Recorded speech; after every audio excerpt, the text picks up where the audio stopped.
Hi guys, how are you all going? I'm having another awesome internet day today. I think Telstra are pretty bad at the moment. I don't know if anyone else is having any Telstra problems, but my internet is shocking. So this might cut out. If it cuts out, then I might just do a pre-recorded video and upload it anyway so that I can give you some tips for today. So it's the 10-day Master Your Metabolism Challenge, and today is number 3. And for those of you that don't know me, my name is Naomi Judge, and I'm here today talking about your metabolism.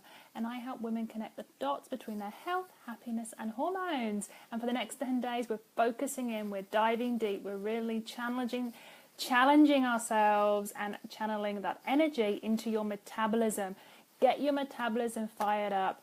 Get it working for you. Get rid of those symptoms of fatigue, fogginess, weight gain, water retention, feeling cold, hair loss, strawy hair, dry skin, depression.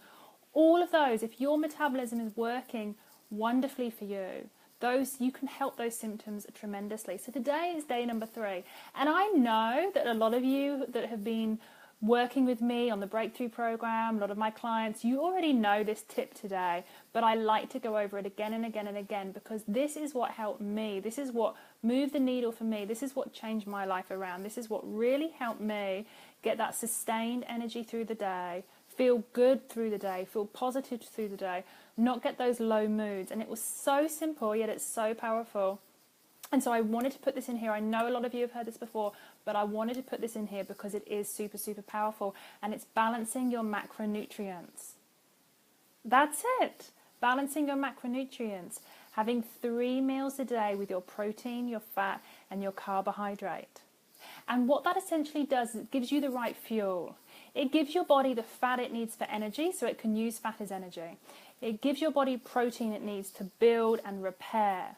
And it gives your body the slight carbohydrate it needs, just a small amount, it needs as well for energy. So we just want a small amount. And the reason we want these balanced meals is so you're not continuously snacking. Continual snacking really damages your metabolism. Continual snacking puts your cortisol up, and it also lowers your progesterone. Studies show that if you're snacking throughout the day, your progesterone levels get lower. And what that does is that inhibits your metabolism, puts pressure on your thyroid because you need progesterone to turn your thyroid hormone 4 into your active thyroid hormone T3. So it's really important that you're not snacking all day. And the best thing I found to stop snacking is to have really good meals, is to have 3 meals a day. I occasionally miss a meal, but I don't need to snack because I have 3 really good meals. So for an example, carbohydrates are starches, so things like sweet potato, things like pumpkin, things like basmati rice, quinoa, buckwheat, beetroot, all of those kind of starchy vegetables and starchy carbs. And we're autumny now, and so getting in those sweet potatoes, getting in those rooty vegetables, they're wonderful to like bring up the heat in your body and nourish your body through this change in season as well. So those are your starchy carbs. Now I recommend around 10% in your diet, and there are some people that do better on more. So have a look at that 10%, have a look at what it looks like for you. I tend to go no carbohydrate for breakfast, just because that's what I suit. I have fat protein for breakfast, I have a really big lunch with some carbohydrate, and then dinner I go all out. If I'm really hungry, if it's that time of the month for me and I want a bigger dinner, I have a bigger dinner and I have more sweet potato. If I'm not hungry, and I'm talking about hunger in my belly, if I'm not hungry, then I'll just have a tiny bit of sweet potato, just like 1/4 of a cup. Or I could have half a sweet potato. It really depends on how I'm feeling at the time, and it's the hunger. I don't go by my emotions. So maybe feeling's not the right word. What I'm sensing in my body. Am I hungry? Am I feeling hungry in my belly? And then I will up the amount. I know exactly, you listen to the signs after doing this again and again and again. So that's what I do with my starchy carbs.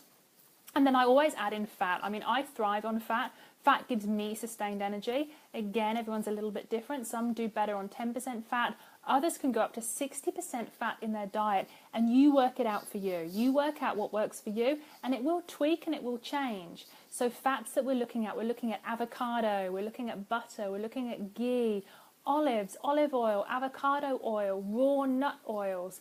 Macadamia is a wonderful fat. So using those in your diet, using raw and using saturated fats, unsaturated fats, you know, having fish, eating the skin on the fish, having all of those in your diet. When you have chicken, eat the skin on the chicken. You know, the skin actually helps you to digest the protein. And so all of these complement one another. So that's what I do for fats. Normally I would add, say for my breakfast, half an avocado with my breakfast. I might put avocado in my green smoothie, or I might have avocado with some egg and some legumes. And that's kind of my breakfast. Next is protein. So protein, the best sources of protein, you know, you're looking at fish, you're looking at seafood, you're looking at collagen protein, nice rice protein, hemp protein. Quinoa and buckwheat are a really good protein source, but they are high in starch, you know, 36 grams of starch.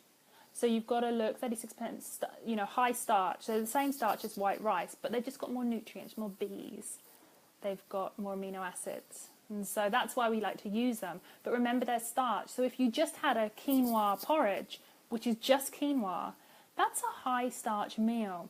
So what you want to learn to do is you want to learn to reduce the starch and add in the proteins and the fats. So what you might do is you might do half a cup of quinoa with coconut shreds and some coconut milk, and then add in some seeds for extra protein. And that's how you do it. Some people might add in some collagen protein, you know, the hydrolyzed one, so it dissolves if you need more protein.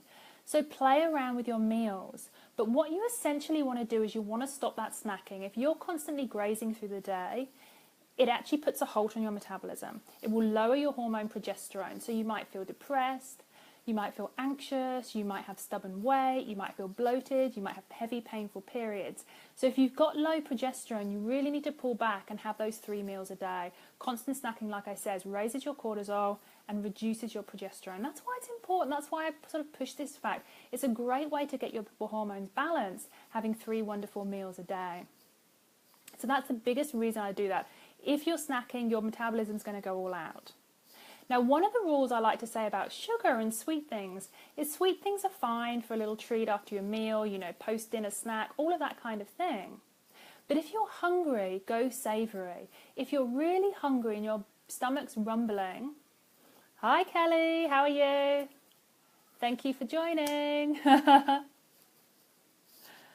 If your stomach is hungry, don't eat sweet. Eat savoury first. So either have a meal, your breakfast, your lunch, or your dinner.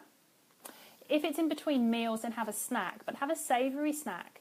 Have your veggie sticks with a really nice dip you can make that's got some good fats in, you know, a nice guacamole, or a hummus with some coconut oil, those kind of things, some seeds, a kale hummus with some seeds and kale and a little bit of salt and lemon. You know, you can make some wonderful dip options to have with some veggie sticks, or have a handful of nuts and seeds. You know, don't have any chocolate, don't have a coffee if you're hungry. If you're hungry, really eat what you need and then decide if you want to have something sweet as a treat. Have something sweet after your dinner. Some people like to have a little bit of a bounce ball after dinner. It's a habit. So that would be my advice to stop the snacking. Once you start having sweets when you're hungry and sweet things, what that does is that starts that cascade, and then you're constantly craving and you're needing to eat more, and then you're snacking and grazing through the day. And I know snacking and grazing used to be the thing people used to do. That was, you know, we were told, eat regularly, it's good for your metabolism. But if you look now at the studies, and you look at the science, and you look at what it does in particularly for women's hormones, anything that causes your progesterone to be lowered and your cortisol to rise is not a good thing. And progesterone dramatically decreases after eating. And so the more you eat, the more you've got that low-level line progesterone through the day, and the more you've got those symptoms. Telltale sign symptoms of low progesterone, that anxiety. Super duper anxiety, the heart palpitations, feeling anxious all the time. That's one. So that's why some people might get the hypoglycemia, and then they also get the anxiety as well, because during the day your progesterone is lowering, your cortisol is going up. So you've got that sort of all-day underlying anxiety. So I really encourage you to look at a whole at your diet. And I know this is it can be overwhelming, and sometimes people think it's too easy. But just have a look at the list of foods that I sent you in an email. So I think I sent you in the email, there's a list of all the foods. So we look at carbohydrates, like I said, like sweet potato, lentils, basmati rice, quinoa, buckwheat, almonds and cashews, good carbohydrates. Look at about 10 to 15% in your diet. And then the fat, coconut products, avocados, olives, butter, ghee, macadamia is a really good fatty nut. pine nuts as well. And then protein as well. Mix up your beef and your lamb, your chicken and pork. If you're vegetarian, go for some tempeh. You can go for some eggs. You can go for seeds. Seeds are higher protein than nuts.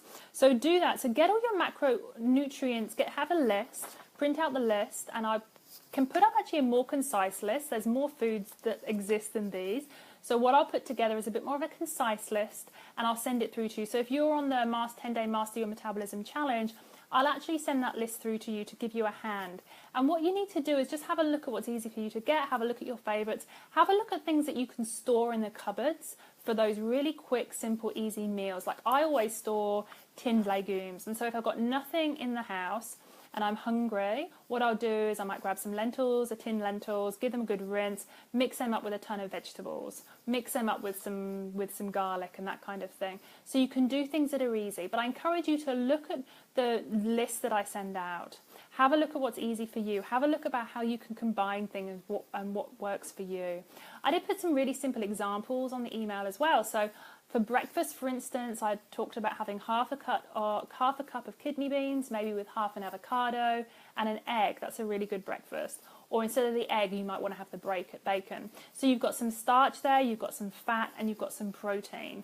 Some people like to have a chia pudding, and make sure you're adding enough fat and protein to the chia pudding. And a green smoothie, you know, the trick with smoothies to make them last till lunchtime is to bulk them out. The same with salads. If you start with your base in a smoothie, vegetables, liquid, and a little bit of fruit, say half a banana or half a cup of pawpaw or some pineapple, which I love in green smoothies because they've got tons of enzymes. So you start with your base and then build up from there. Think to yourself, what protein can I add to my green smoothie? Can I add half a cup of seeds? Can I add some collagen protein? Can I add my vegan rice protein? So, you know, add that in. Can I add some chia seeds with some seeds? So there you've got your protein. Then have a think, have I covered fat out in my smoothie? Where's the fat? Maybe a quarter to half an avocado, maybe some coconut milk, some coconut cream, some coconut shreds. If you tolerate dairy, maybe, a tablespoon of cream, or coconut oil, or MCT oil, or even a little bit of avocado oil. So have a think about the fat that you've put in there. Then have you got enough fibre in the form of vegetables, you know, your celery, your cucumber, and those kind of things. So you want to kind of tick them off as you're going. And once you make that green smoothie, you've got a great combination of foods and the least amount of fruit. If you go top heavy on the fruit, you're going to get hungry within an hour. That fruit's going to make you hungry. So go light on the fruit. Figure out what you like in your smoothie. Some people just love bananas because they're creamy. I love pawpaw and I absolutely love pineapple in my smoothie. It's fantastic. And I always put a little bit of ginger in just to help with digestion. So work that out, sort of work backwards and work out how to build your smoothie to make sure that it sustains you. And the same with a salad. So with a salad, I get a lot of clients that say, I had a leafy green salad and afterwards I craved some sugar, or I needed to have snack the afternoon. Again, you need to make sure your salad's laid out. It's all good having that nice healthy vegetables, but you need to make sure that your body doesn't think it's starving and you've got enough nourishment going on. So in that salad, again, layer it out. Add in some lemon, add in some dulce flakes, add in some olive oil, add some olives, add some nuts and seeds, add some protein like some chicken, and bulk it out so you've got the base, the leafy greens, and then you've kind of layered on top the protein and the fat and any carbohydrate, you know, some roasted sweet potato, half a cup of lentils, nuts and seeds, so you've got the carbs in your salad. And then that salad's going to take you through until dinner time. And then you do the same with dinner. Carbohydrates at dinner are actually quite good, few carbohydrates, because they do help you to sleep. And then you're less likely to wake up at 3 and 4 a.m. and wake up feeling hungry and nauseous and wake up with a blood glucose drop. So have a little bit of carb at dinner time, a little bit of sweet potato. And the aim here is to not snack so much through the day. By not snacking, you're balancing out your hormones, you're nourishing your thyroid, and you're resetting your metabolism. And that's what we're trying to do here. We're trying to tell our metabolism, everything's okay. I'm not starving. There's plenty of food around. I'm giving my body exactly what it needs. So then the metabolic rate will reset itself. Your metabolic rate will do what it needs to do so you can lose weight, so you can feel better, you can feel satisfied through the day, you can feel happier and you have more energy. And that's the aim with this really simple trick.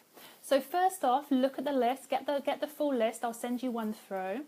You've got a basic list I sent you today, but I'll send you a more comprehensive list. Look at your favourite foods and have a look about how you can combine them. And I would start having a look at basic meals and definitely making sure that one of your meals, and I would say for you lunchtime is probably the best, to make sure you've got a really nice lunch with all those macronutrients in. And then start tweaking it. What works best for you? Maybe more carbs, maybe less carbs, more fat, less fat, more protein, and so on. So I hope that was helpful. That was my MYM tip number 3. And it's basically mastering your macros, because I noticed when I mastered my macronutrients, I had sustained energy through the day. I didn't snack on sugar. I felt happier. My periods got better. My thyroid reset itself. Like all these amazing things just from adding the food I needed. My body was like, yay, you're giving me the nourishment and you're not giving me too much. You're giving me just the right amount for my metabolism, because we're all a little bit different. So that is my tip today, and I know it might seem a little bit simple, and I know for others it might seem a bit overwhelming, but really it works wonders, and it's so good to help your metabolism.